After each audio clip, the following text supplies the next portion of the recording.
You're watching Context. I'm Dilek Tuna. Syria's interim President Ahmed al-Sharaa is attending the Antalya Diplomacy Forum in Turkey, a notable event that marks a pivotal moment in Damascus' ongoing efforts to reintegrate into the regional political fold. Al-Sharaa's participation at this high-profile diplomatic gathering follows his rise to power after playing a central role in the ousting of former President Bashar al-Assad in December 2024. His ascent to the presidency signals a new chapter for Syria, with al-Sharaa now steering the nation's foreign policy and positioning it to rebuild ties with neighbouring states and the broader international community. The forum in Antalya, a key venue for diplomatic dialogue, provides an ideal platform for al-Sharaa to assert Syria's commitment to peace and stability in the region. His presence underscores the government's intention to engage in constructive diplomacy, seeking both to resolve lingering conflicts and to negotiate for the relief of international sanctions. As geopolitical dynamics continue to evolve, Syria's push for normalisation and regional cooperation is gaining momentum, positioning al-Sharaa as a central figure in the nation's diplomatic efforts. And this marks a turning point for Syria, signalling potential shifts in Middle Eastern alliances. And joining me now to discuss Syria's future is former Turkish diplomat, Mr. Melih Demirtas. He's a researcher at Cappadocia University in Turkey. Thank you for joining us. Doctor, can you hear me okay? Thank you. Thank you, Ms. Tuna. It's glad to be here. And my second guest is Gustavo Aristegui, a former Spanish diplomat, joining us live from Marrakesh. And you can hear me also? Thank you so much for your show. Okay. Now, my first question is for Dr. Melih. Does Ahmed al-Sharaa's presence in Antalya mark the formal end of Syria's isolation in the region? Yes, thank you, Ms. Tuna, also for giving me this chance in this important time. This Antalya Diplomacy Forum starts today, actually for maybe more than 5 and 6 years. I think it gives a chance for public diplomacy, for having this forum ideal, and also for having this chance for diplomats, but not only for diplomats, for academicians, for social scientists, and any kind of experts from the region to be together in an important city, which is Antalya, is also a cradle of the civilization we can call. Now, Mr. Sharaa is a figure for these last 4 or 5 months in the international, also regional developments.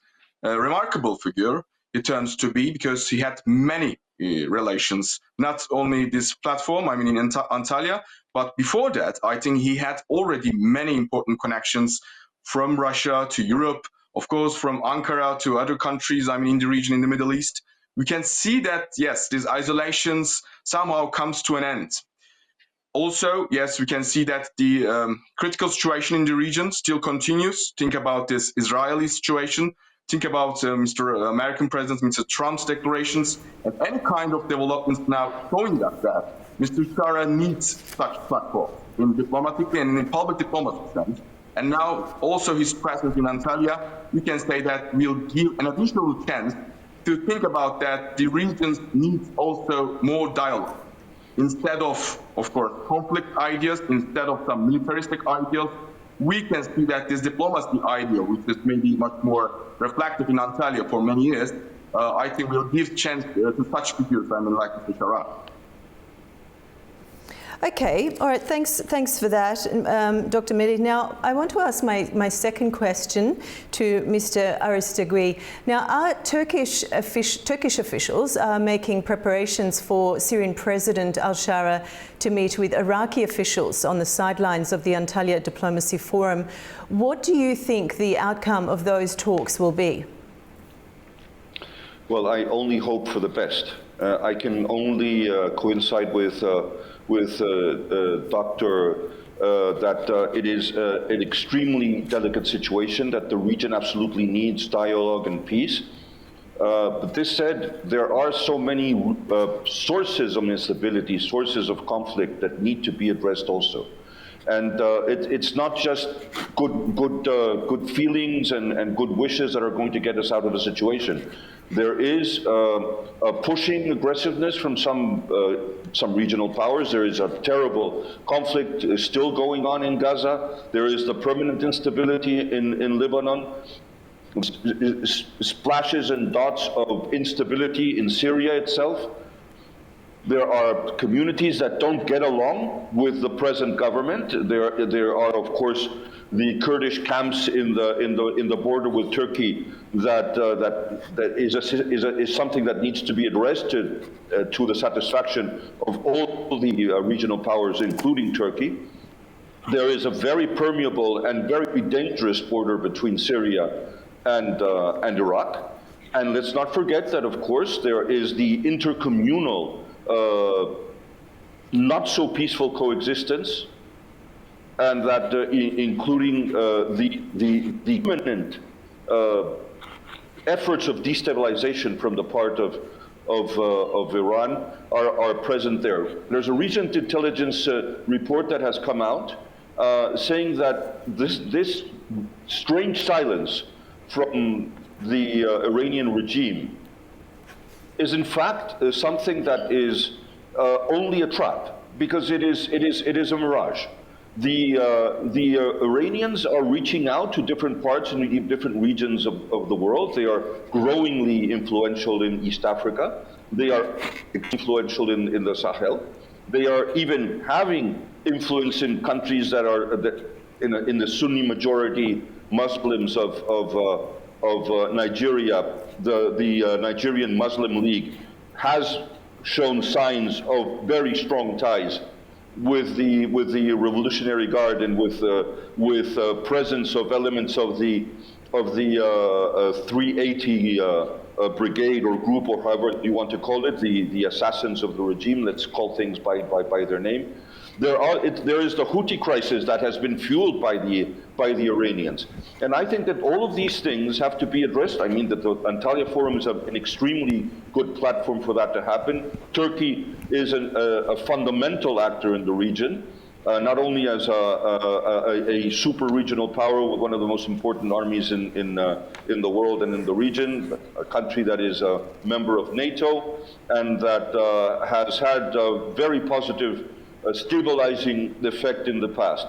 I am also very happy to hear that the tensions that happened in the past between Israel and Turkey are beginning to find a channel of solution, and that dialogue has been reestablished. And this is extremely important, because Turkey must be a part of the solution, not a part of instability and uncertainty. So by and large, given the negative factors and the worrying factors that we are analyzing here, I do think that Ahmed al-Sharaa has come a long way. Of course, one must not ignore his past. This is something that needs to be always taken into account. People have the right to evolve, but he needs to prove that he is somebody that respects the rights, freedoms, and security of the minorities of his country, which have been the essence itself of a rich, diverse nation as Syria has been. It is a time to put an end to a dreadful dictatorship that lasted for 54 years with horrible consequences for its neighbor Lebanon. I've seen that in firsthand, and for its own people. I was posted in that region for many, many years.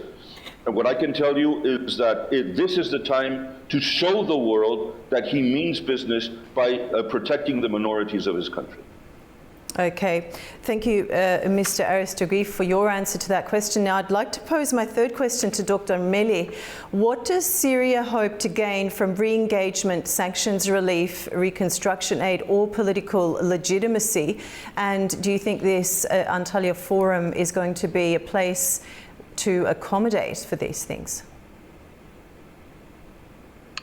Yes, for rebuilding a society, or for rebuilding, as the other valuable expert said, that the international or internal harmony inside society, yes, you need first of all some stability also economically and also socially. And the sanctions ideal, or sanctions maybe a threatening position in the diplomacy. You can say that in Syria it felt for many years. Also Iran felt it for many years, as we know it. And it kills somehow this diplomatic also spirit between these communities. Also, if you are a community that's 1,000 years of history inside the region, I mean, all this Christianity or Muslim or Judaism element, you will also think that you need more, I mean, for dialogue and for diplomacy. You know, Syria needs this, I mean, for the dialogue. And first of all, we must think about that these sanctions can be somehow lifted also by many actors. And I think it's already started by the, of course, valuable support of some European leaders and foreign ministers from Germany, from France, and other European, I think, segments of the diplomatic circles.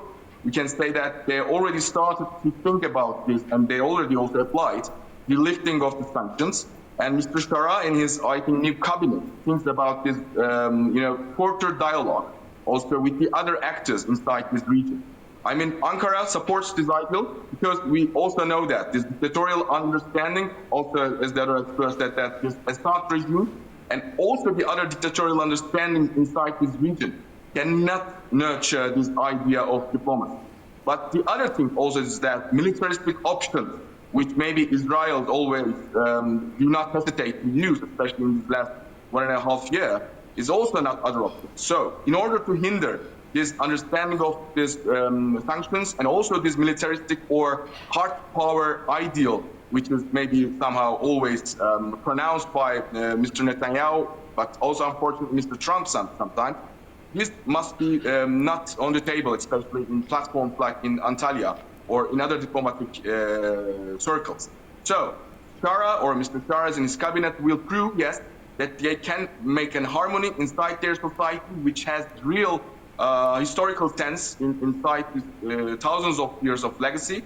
And they will also prove that they are ready really to have this non-sanctioned maybe environment in this stable environment for a near future. Okay, thank you, Dr. Melih. Now, Mr. Aristegui, how are traditional Assad allies like Iran and Russia reacting to al-Sharaa's diplomatic pivot? Well, they're not happy at all. As I pointed out earlier, the loss of the Assad regime for the Iranian regime is a huge blow. Let's face it.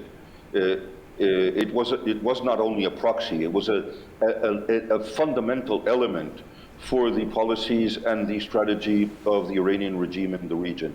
Of course, they have a very strong presence and a very strong grip on Iraq. They have tried to destabilize other countries in the Gulf, for example, by mobilizing the Shia majority in Bahrain and by trying to excite the Shia minorities in different countries of the Gulf, not having been successful in that quest.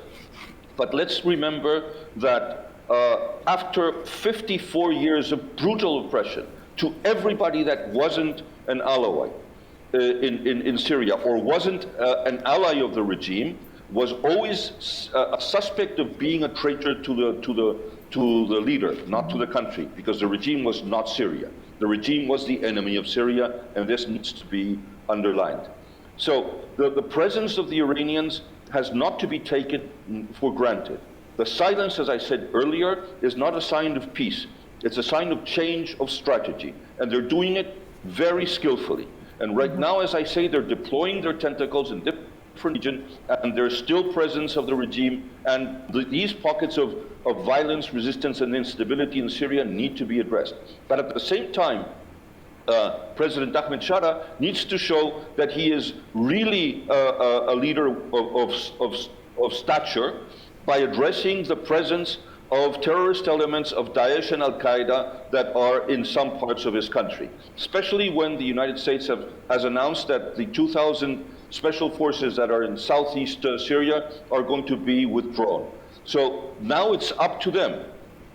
It's up to the Syrian authorities to show that those that they had some kind of ideological coincidence in the past are not part of this regime, and that are enemies of the nation and enemies of peace and peaceful coexistence. Iran will do anything to destabilize the region.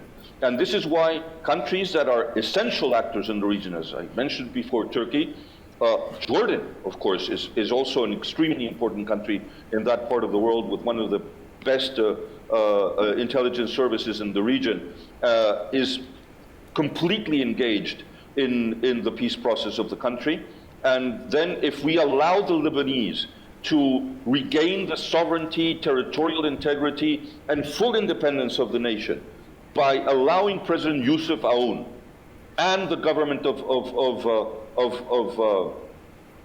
Lebanon and the disarmament of the terrorist militia Hezbollah, allowing only the Lebanese army to be the only armed force in the country. These are all steps. But then again, of course, finalize, put an end to the dreadful conflict in Gaza, go back to the fundamental basis of the peace process and a two-state solution in Palestine and Israel, because that's the only way out.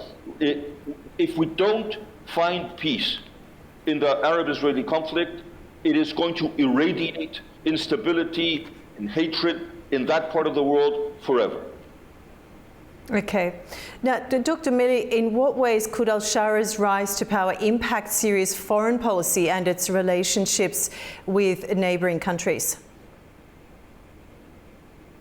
Yes, it's a general atmosphere, as we see in this last 4 or 5 months, is showing already that it's changed its stability and it's changed somehow the balances inside the region.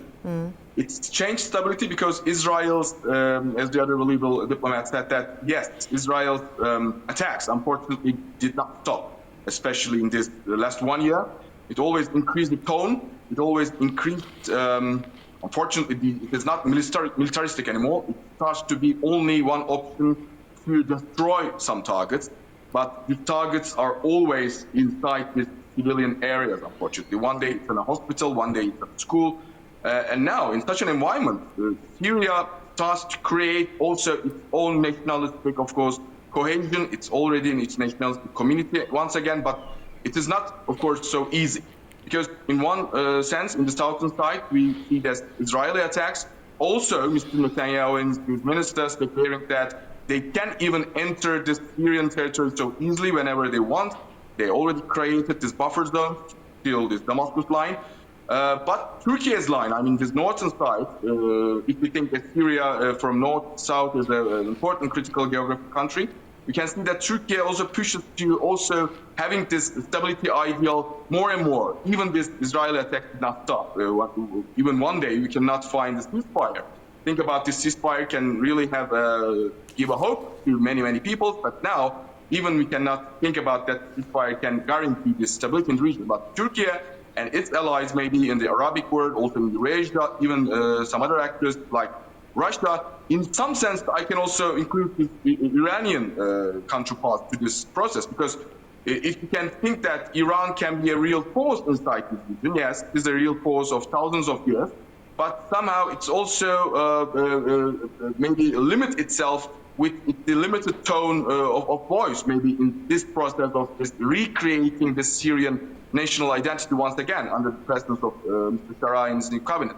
But now, I think all these actors now maybe still watching what will happen in the region, because the region is still having some atmosphere critical and maybe boiling atmosphere, because every voice has some other right to increase in one day. I mean, Turkey, Iran, also Israel, even Iraq and the other partners who are really having some other troubles in recent past with their regimes. They have seen some real diplomatic change in their atmosphere. Now, Turkey needs such platforms more and more. If we can turn again to the first question, what gives this Antalya Diplomacy Forum the real meaning? It gives the real meaning. Because besides these militaristic options, besides this realpolitik, many diplomats are like this realpolitik much more in their documents, we know that. But no, we really want to have other options other than realpolitik, which is somehow this forum ideal, which is somehow cooperation ideal, and which is somehow we must really understand the other actors' senses, which is called maybe in psychology empathy. We have, I think we must have this empathy much more, I mean, in these days. Okay, my next question is for you as well, Dr. Melih. What role does Turkey play in Syria's strategy to restore diplomatic ties and seek sanctions relief? First of all, diplomacy, this is the beginning point. And so we just opened, as you remember, in the first days, in the first weeks, the diplomatic establishments in the territory of Syria. both in Damascus and Aleppo as the important historical cities of this important historical country. I mean, we reopened this diplomatic tie, and I think some other countries followed us. And now, also with the other important Turkish presences like Turkish Airlines, which is a carrier in all level this international atmosphere. So these diplomatic establishments, I mean the Turkish Airlines and other companies, these are signing maybe. These are also showing us that we can do something in a very short time. Even the regions are still in a tensive atmosphere. Even these Israelis do not stop to change its attitude in a militaristic sense. Even Mr. Trump's somehow declaring some days some, I think, non-diplomatic solutions like transforming and changing all these territories starting from Gaza into some very strange, idea like transforming it to a resort or a commercial center. No, I think Turkey gives this idea much more diplomatically and moderately to the neighbor country of Syria, because we have more than 900 kilometers border with our neighbor, Syria. We have a real common population, between Turkic and Arabic cultures and populations. We do not have any so deep, differences for thousands of years. We are always together. Even in the recent earthquake, think about this recent earthquake, we just lost thousands of lives, also from the Turkish and the Syrian sides. We have many similarities. And so we just changed maybe the reality that this dictatorial rule after this Assad regime, we can have this societal, first of all, societal diplomacy and constructive diplomacy. This can create a real balance instead of this militaristic, maybe, first of all, ideals. Yes, military is important. We just pushed also our military and also our intelligence and security forces to play a role to hinder, first of all, to these terroristic sources, whether it comes from ethnic, whether it comes from extremist religious groups. We must, of course, hinder these groups to use them, this power vacuums. And so we also have this cooperation with the Syrian new government, in the military and intelligence senses. And we hope that this societal and constructive diplomacy can go on. Okay, thanks, Dr. Melih. Now I'd like to ask my next question to Mr. Aristegui. How might the international community respond to Syria's push for reintegration, especially in light of al-Sharaa's leadership? I know you mentioned earlier that it was really important for al-Sharaa to demonstrate that he will ensure that the infighting will have to cease for sure, and to have peaceful coexistence and make sure that the minority groups are taken care of during this leadership. Well, actually, it's not only infighting. Of course, there's two different things. On the one hand, we have the pockets of terrorism that are still present, be it the terrorism that is promoted and enhanced by Iran, and then, of course, we have the presence of al-Qaeda, al-Nusra, and of course, Daesh. So this is a problem, but the other problem is that a part of the population that identified with the present government and regime attacked members of minorities and produced a bloodbath. And it was the Alawite community that suffered, it was the Christian community that suffered, and this is a fact. And this is something that happened only weeks ago. And this is something that can never happen again. And we need a clear engagement and a clear action from the government to show the determination of this present regime that they are never going to allow this to happen again. Only this way will the government of al-Sharaa have any kind of credibility in the international community.